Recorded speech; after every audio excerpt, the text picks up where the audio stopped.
Good morning, everybody. This is Judith Echo. You're listening to Mad Love.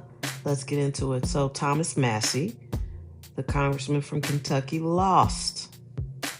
Okay, but it just doesn't seem to make very much sense because I have a feeling, and I can't prove this at all, but I have a feeling that magic that Trump used for his own election with Elon Musk was also at play. I mean, at this point, is it really a stretch to know that these people are not really counting the votes properly, that they're just saying they try to make the races close enough so that whoever they want to win can reasonably be assumed that they won? I mean, AIPAC is outrageous. They spent so much money. They did that here by ousting Cori Bush. They've done that there with Thomas Massie. But I also think that they're doing some trickery because they think if we muddy the waters up enough, it'll be close enough that no one will ask any questions. Well, everybody that I know who's paying attention to politics knows how important it is to keep a Thomas Massie in Congress. That's why Trump doesn't want him there, because he's been trying to hold him accountable. It's like you said you were going to share all the Epstein files. You still haven't shared all the Epstein files. Listen, I had a boss like that who was a little tyrant, and they just, only wanted to work with people they could control. And the amount of people who were ass kissing and smiling and pretending like they liked the guy, that's incredible. And I've seen it up close. And that's the same thing that Trump wants. He just wants you to smile at him and grin at him and make his life seem easier because he's some stable genius. And listen, I'm listening to more Tucker Carlson than I've ever listened to. And he met with him and he says he's a very smart man, which I don't think he's not smart. I don't think he's smart. Two things can be true. He is a Gemini. So there are moments where he seems unhinged and crazy. And I'm sure there are moments where he does seem smart and sharper than your average bear. Because he did manage to collude and probably trick his way into $1 billion. He's not self-made. He did inherit money from his father, but he did grow that money. And, he has a big chip on his shoulder. People never respected Donald Trump. Again, we're living through revenge of the nerds. These are not the people that were popular. These were not the people that folks liked. They didn't, it's not that they didn't do well in school or anything, but I don't know what his grades were, but they weren't popular. They may have done great in school or they may have been left alone because they were rich. But they weren't popular. They don't have great social skills. They've sort of been bulls in china shops because they made money. There's no person who would look at Jeff Bezos and be like, that dude has been bagging women his whole life. He's just been knocking them down. No. And when you look at him with the woman he has now, it's like, well, clearly she's with him for the money. And why he married somebody else, I'll never understand. His first wife is out here giving billions of dollars away. It's like you divorce somebody on the way up and you win billions in a divorce. You already know that would be my last marriage. But hey, I'm not him. So I don't get it. I definitely don't think Trump is super smart. But I do think he's conniving, and I think he's cunning, and I think they all are. I thought George W. Bush was the same way. I didn't find him particularly deep or thoughtful. It seemed like he'd be fun to have a couple of drinks with at the bar, but he was definitely cunning and smart enough to listen to Cheney, because Cheney was the Dark Lord to me. I think he was the one running everything, and it was obvious when they went to war back then. And that's the last time I remember gas prices being this bananas. They went to war with Iraq. Gas prices shot up. I had to drive far to work too. It was taking like all my money every week to get back and forth to work. And I wasn't making very much money. I was in sales. And Halliburton, they benefited greatly from the war. That's what people don't understand. It's sort of like, and I'm one of those people up until recently. We hear the headline and we're sold a bill of goods about what the war is supposed to be about.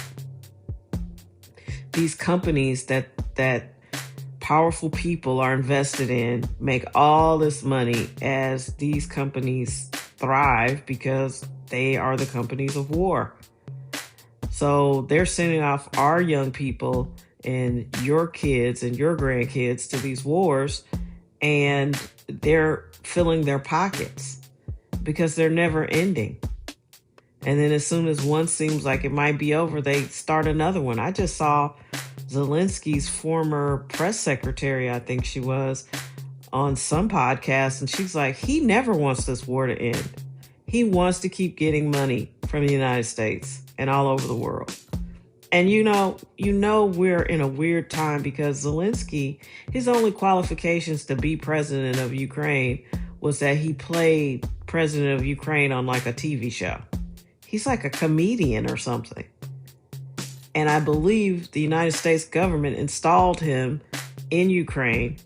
And I'm sure it was based off of, well, y'all can do whatever you want. Just keep sending me the cash and making me look like a hero.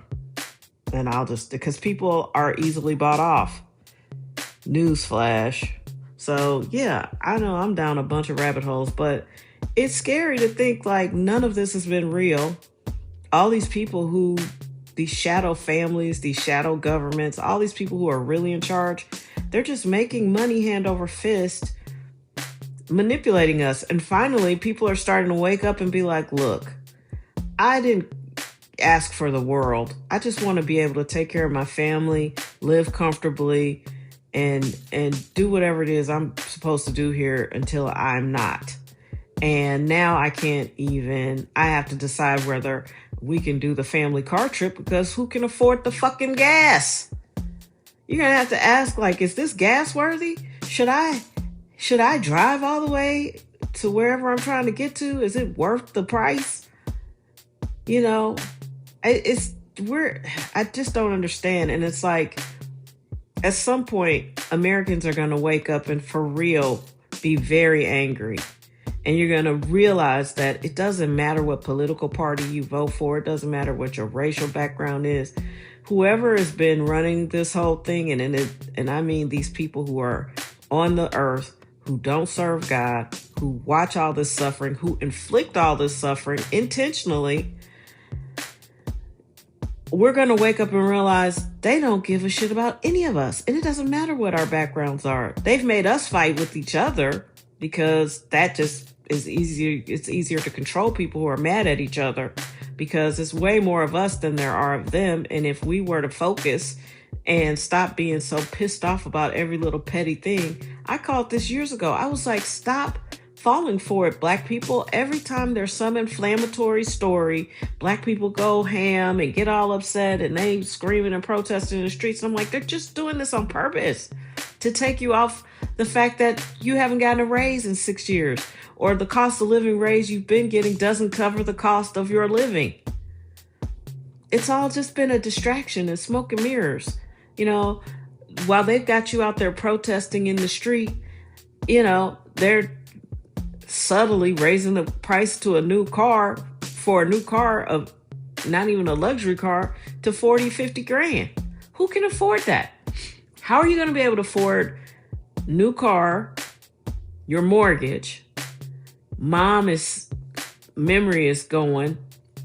Her house is worth something, but I can't get her to move, but I'm going to try to sell it because she needs to get some care. And I got to send 2 to 3 kids off to college because they want to go to college. And I went to college and I just feel like it gives them a competitive advantage. And, it's 10 times more than what I paid to go to college, but it's worth it. Now, where is the average person supposed to come up with all of that money? Even as a couple, say a couple makes 200 grand. That all of that will not be covered under $200,000. All of what I just said can't be covered by that. And the average American is going to wake up and be furious, especially when they realize, like, oh, Medicare doesn't cover anything. We've been paying for all this Medicare. I'll just put her on Medicare. No, you won't. And heaven forbid your husband or your partner has a parent alive or two parents alive that are just older, maybe not sick, but might need somebody to come in and check on them once a day. Well, how are you supposed to do that? You and your partner both work. I don't understand how it's gotten crazy like this and nobody has said anything and nobody wants to stop.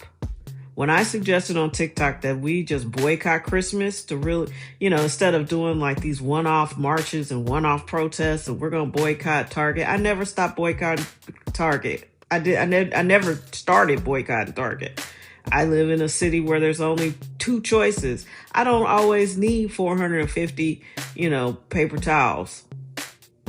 Sometimes I just need a small amount. Well, we don't have any more stores other than Walmart. And I am always protesting Walmart. So no thanks. But I said, let's just blow off Christmas. Don't buy anything major from October through January. You would have thought I said, let's just go out and murder Santa Claus. People were just like, you do what you want. And I don't know, maybe it was bots. But people really felt some kind of way. But if you want to be impactful, you have to do impactful things. And, people just aren't willing to be inconvenienced. But I have a feeling that is what's coming for a lot of people. Not everybody. Some people are going to be prepared. Some people are entering their era where their finances are leveling off and they've been preparing and doing a lot of things to get in a good position. So they will weather the storm. But a lot of people haven't. And a lot of people are about to be super surprised at how expensive these things all are. Everything's fine when you're in your 30s and early 40s and mom and dad seem to be doing great. But then, mom falls and you realize, hey, she might not be able to be by herself anymore. Or, hey, dad just had a cardiac event.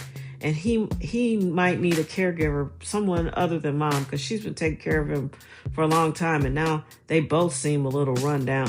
No one is going to be prepared when you get that bill or you start to hear like, yeah, for both of your parents to go into a assisted living, you're going to be looking at $12,000.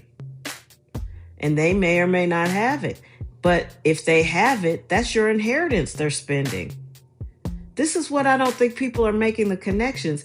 And these aren't poor people problems because I'm telling you, you think, I have $450,000, in the bank. If you want it to go away really fast, let somebody get sick and need long-term care. And I'm not trying to be fatalistic or scare anybody. I'm saying you've got to make a plan. You've got to think about it. You got to start putting away these buckets of money. And some of y'all won't give a fuck. I get it. Some of y'all will be like, that's their problem. They got old and sick. Some of you don't care what happens to your parents. Oh, you love them, but you don't care what happens to them. Or someone else will take care of them. I get it. I don't get it, but I get it. That's not my personality, but that's a lot of people out there. Fine. Then this message isn't for you. But if you are inclined to help, then you need to very seriously get into your parents' business and start helping them make a plan. Because the way we're living now, one or both of them is going to get sick and they're going to need some help. And even if they stay healthy, you're probably still going to have to help them. Someone's going to have to help them because they won't be able to live alone. A lot of 80-year-olds will not be able to just putz around the house by themselves. And some of you will let them. I get it. Some of you don't care what happens to your parents. I'm not like that. I understand that you think that way or you feel that way, but I'm not like that. So I'm not talking to you. I'm talking to the people who will get the call and be like, Mom fell and hit her head. She has to go into a facility. I'm telling you, it's chilling. And thankfully, it didn't happen to me like that. But I was living with my mom. Well, I moved in with my mom because she was starting to show some signs of something. I just thought it was old age. But by the time she got into her 80s, I realized it wasn't. And when COVID struck, I was like, oh yeah, there's something really real going on here. So, yeah, I don't even know how I got on that, but I'm very passionate about it, as you can see. And I do think the Thomas Massie election was rigged. I don't think it's a secret now. I think all of this has been done on purpose, including the caregiving. Because when you start to look around and you start to see that there are no resources, and people will tell you there's resources, there's no resources. You're the resource. You and whoever will agree to help you, that's your resource. So I think they've done that on purpose. Why else? Because they don't want people to live longer. Ask Bill Gates, Google Bill Gates and population. There's so many billionaires and people we don't even know. We've never heard their names. Their agenda is to depopulate the country. Or the world, I'm sorry. Excuse me. They just think it's way too many people in the world. And why they get to decide, I don't know. But I ask God to stop evil in its tracks every day. I ask God to deliver us from evil every day. And honestly, I see evil exposed more and more every day ever since I started saying that prayer. And now I would like it to be vanquished, because we got enough headaches living here without all of these evil people making our lives so much more difficult. They've raised the prices to everything. Life is completely unaffordable and ridiculous. And we just need to stand up for ourselves. And I fully believe they rigged that election. I know they spend a lot of money, but like I said, they muddy the waters enough to make people believe their person wins. And do you think AIPAC and the people who lobby for that lobby, you think those people wouldn't lie and cheat to get what they want? They believe Israel is the most important thing in the world. And they are like kamikaze fighters for it. And I believe they've been brainwashed as well. And they have all this money and they have nothing else to spend it on. And, it's getting biblical. It already is, man. If you're not paying attention, it already is. I've heard some more Drake songs. They real whack. I don't know what's going on with that dude. Midlife crisis. But the funniest thing in the world are some of these YouTube videos where people are like reviewing it. What I didn't catch is that Maid of Honor, which is one of the records he released over the weekend, has a picture of his mom on the front of it. Well, his dad is holding him in the background, and then his mom is the feature photo. And that record is all like, I don't know, sex records, or like the stuff he says on it is really vulgar. And this one reviewer was like, I was trying to picture my own mom and singing these lyrics, and I'm thinking, this is like Oedipal. Like there's something going on here. I don't know. That dude, I'm sorry, my allergies have started up and now I'm completely congested by the end of this podcast. But yeah, Drake is going through something. We might need to put hands on him. We need to take his keys from the studio and we might need to put him in the prayer circle. All right, everybody. It's Wednesday, May 20th. We're almost through this month. You had dreams, you had goals, you had things you wanted to get done. There's nothing wrong with that. But I've created a new app to help you stay focused. It's called the Daily Drill. It's actually around atomic habits, because when I read that book, it really changed a lot for me. And it was just simple things that you could implement every day to help you keep up good habits. The main thing I wanted to do at that time was drink more water. And oddly enough, there would be days where I was like, I didn't hit my water goal. After I read Atomic Habits, I started keeping water everywhere my eyes could see. And I actually do finally drink as much water as I'm supposed to in a day. And that sounds small, but it's huge because most of you all are dehydrated too. So yeah, Daily Drill. It's dailydrill.io. I'll link in the description, and check it out. You get to do quite a few things for free. But if you're really serious about hitting some goals and you really want to change your life and be effective, go ahead and sign up. It's a small fee monthly, but it's the goal is really to help you hit those targets that you say you want to hit and you struggle with. And I created it for people like you and me. Like, you just need something that helps you organize and tick off boxes and hit goals. So think about it. We're 6 months into the year. This could change your year, and I hope it does. So go ahead and check it out. Share it with friends and family. Let's take this thing to the next level. I want to see us all in the winner's circle. So let's go be great.